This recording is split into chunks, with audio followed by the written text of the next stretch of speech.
In my opening remarks, there is really a rebuttal that I think is necessary to the letter from Secretary Noem. There have been these serious allegations made by the former heads of internal affairs about Mr. Scott's involvement in the cover-up of the death of Mr. Hernandez Rojas. I asked Secretary Noem for a number of DHS documents that would get to the bottom of what happened and what Mr. Scott's involvement was.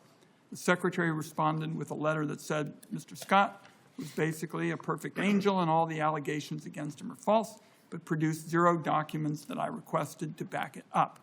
In the first 100 days of this administration, it seems like this agency is practically allergic to the truth. I don't believe this committee should take this letter on faith, and I have some additional information from those who were there at the time, as opposed to Secretary Noem, who was not. So I hope that Secretary Noem will give the committee the documents we need to get to the bottom of the issue, but so far she has refused. Mr. Chairman, to go to my opening statement, the Commissioner of Customs and Border Protection is like a point guard in basketball for everything the government does at the borders. They're responsible for more than 60,000 employees who carry out the screening and processing of millions of packages going in and out of our country every day, and for millions of people who cross the border in and out of our country each month.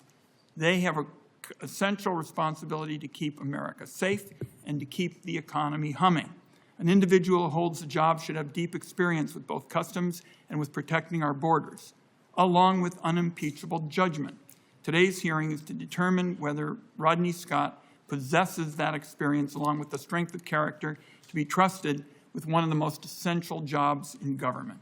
The evidence shows that he falls short. Just a quick review to begin of Mr. Scott's record. In 2010, he led the U.S. Border Patrol in San Diego. While in that position, a migrant who crossed the border was detained by CBP officers and severely beaten while in their custody. The man we've mentioned, Mr. Rojas, died of those injuries, leaving behind his wife and 5 children. Rather than following the agency's own policy and immediately referring the incident to outside investigators, the San Diego CBP office began its own inquiry. In the course of that investigation, the CBP officers taped over the only video copy of Mr. Rojas' death and tampered with physical evidence, according to court documents. In an action that the former head of CBP Internal Affairs called illegal and possibly obstruction of justice, Mr. Scott signed a subpoena to obtain Mr. Rojas' medical records, which Customs and Border Patrol then refused to release to the San Diego Police Department. Last night, Mr. Chairman, a former senior CBP Internal Affairs official, Mr. James Wong, who was present at the time of these events, which I think is crucial to determining what really went on, wrote me with his grave concerns about Mr. Scott's nomination. The investigation Mr. Scott oversaw, according to this high-ranking CBP Internal Affairs official, quote, was not an investigation, it was a cover-up, one Mr. Scott supervised. This abuse of power disqualifies him from leading one of the largest law enforcement agencies in the country. I would ask, Mr. Chairman, that this letter from Mr. Wong, this high-level CBP official who was present at these events, be entered into the record at this point. Without objection. Mr. Chairman and colleagues, I guess the question then becomes, did Mr. Scott learn from his mistakes? It doesn't appear so.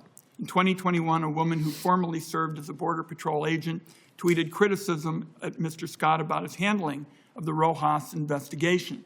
The former agent was an outspoken advocate for reforming the Border Patrol practices as a survivor of sexual assault while in the patrol's academy. Here's how Mr. Scott responded on his public Twitter account to criticism from a woman who survived sexual assault. And I quote, I investigated all your allegations. Not a crumb of evidence could be found to support any of them. But I did find out a lot about you. Lean back, close your eyes, and just enjoy the show, unquote. The judge called the tweet, and I quote, a classic rape threat, but found that it fell short of constituting an imminent threat of violence. So the question becomes, is the Senate Finance Committee going to accept a CBP commissioner who casually has threatened a woman in this way? Our standards of character could not have fallen so low that they can be dismissed as old news. Finally, in the summer of 2020, the Trump administration deployed a staggering number of federal law enforcement personnel to my hometown of Portland, Oregon, in response to overwhelmingly peaceful First Amendment activity. Unidentifiable federal law enforcement whisked away Oregonians in unmarked vehicles, shot people in the head, indiscriminately unleashed all sorts of chemical weapons and contaminants, and injured many. The violent federal response involved 337 Border Patrol agents, with Mr. Scott in the chain of command. As Chief of the Border Patrol, Mr. Scott provided both administrative and operational support for the deployment. So the question then becomes, does what happened in Portland or San Diego in 2010 matter now? Americans need to know the head of a major law enforcement agency won't sign off on bogus searches, harass female employees or travelers, or allow the agency to target people based on the president's whims. The Customs and Border Patrol Commissioner sets the policies and conduct for searching a person's belongings at the border, going through their phone, and potentially saving that information to a database that can be searched by thousands of federal employees. If the Customs and Border Patrol Commissioner can't be trusted, important priorities like stopping fentanyl smuggling and human trafficking can't go forward. Let me wrap up by Mr. Scott's qualifications. He has no experience with customs facilitation or enforcement. Donald Trump is creating the biggest disruptions to the customs system that I've seen in my time in public service, and leaving it in the hands of someone without experience with customs raises serious questions. That matters to small business in Oregon. If a key part from overseas gets stuck in the customs process at the border, a small manufacturer can see their whole production line delayed, meaning more costs and losing out on contracts. The CBP commissioner has to make sure that legal trade goes smoothly at the border, and he's got to limit the impact on supply chains and workers from Donald Trump's erratic proclamations on tariffs and trade. We look forward to hearing the questions from our colleagues today and Mr. Scott's testimony. Thank you.